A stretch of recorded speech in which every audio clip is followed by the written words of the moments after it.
Have you ever looked at a circuit diagram and it just felt like a totally alien language?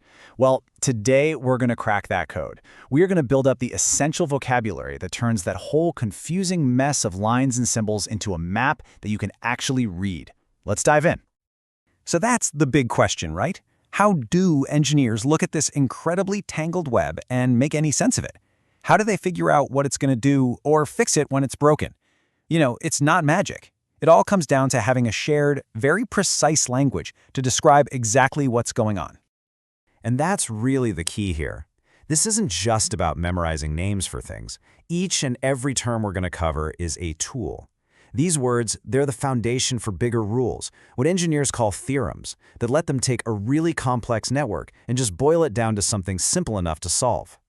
So here's our game plan. First, we'll talk about the basic building blocks. Then we'll get into how to describe the way they behave. After that, we'll map out the anatomy of a network, and we'll wrap things up by asking one simple question about its power source. All right, let's lay the foundation. Everything, and I mean everything, in electrical engineering really kicks off with two fundamental ideas. First up, you've got the circuit. The easiest way to picture this is like a single, complete racetrack. For an electricity to do anything useful, it needs a closed, totally uninterrupted loop to flow through. If there's a break anywhere in that path, that's it. Everything just stops. Okay, so if a circuit is that single racetrack, an electric network, well, that's the entire city grid. It's basically any combination of electrical parts all hooked together in whatever way you can imagine. It could be super simple or incredibly complex. The word network just means you've got more than one path going on.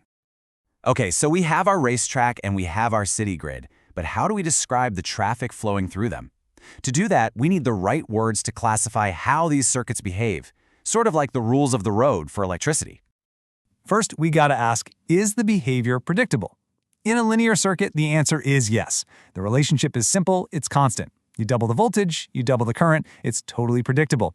But in a nonlinear circuit, that relationship gets complicated. The rules change depending on the conditions, like how much voltage or current is flowing. Next, we've got to think about direction. A bilateral circuit is like a two-way street. Electricity gets the exact same response no matter which way it's flowing. But a unilateral circuit, that's a one-way street, plain and simple. Its behavior completely flips if you try to reverse the current.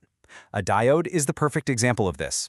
It lets current flow one way, but slams the door shut if it tries to go the other way. Now, you've heard me use this word parameters a couple of times. So what does that actually mean? Well, you can think of them as the circuit's DNA. They are the core components that define exactly how a circuit is going to act under pressure. And in that DNA, there are three main genes you're always going to run into.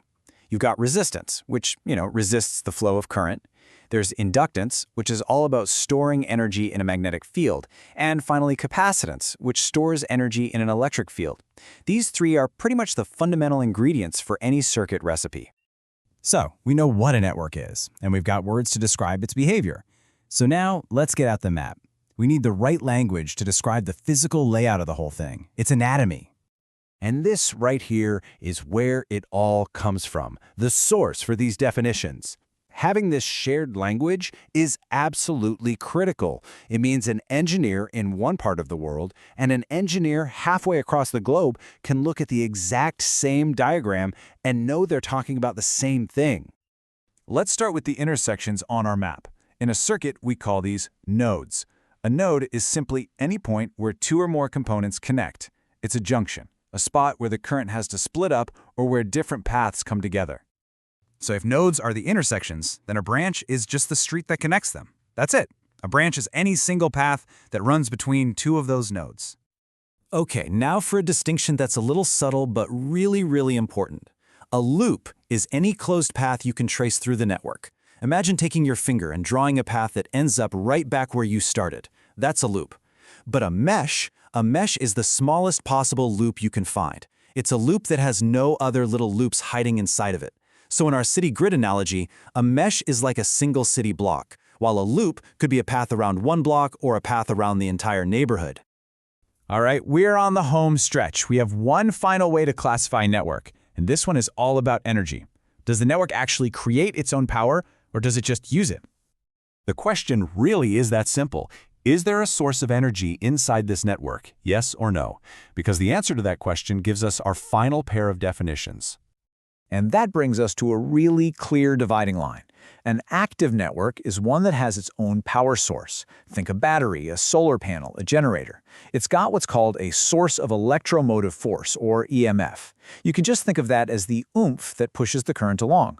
A passive network, on the other hand, has no oomph of its own. It only has parts that use up or store energy, like our friends the resistors and capacitors. So, let's pull all of this together. What you have now is the essential vocabulary, the blueprint you need to start describing and really understanding electrical systems. We started with that core foundation, the difference between a circuit and a network. Then we learned how to describe their behavior. Are they linear or nonlinear? Bilateral or unilateral? We mapped their anatomy using nodes, branches, loops, and meshes. And we finished by classifying them based on power, either active or passive. With this fundamental language, you really do have a new way to see the hidden world of electronics that is all around us. So the real question is, from the charger in your hand to the power grid that lights up your city, what systems are you going to start to decode first?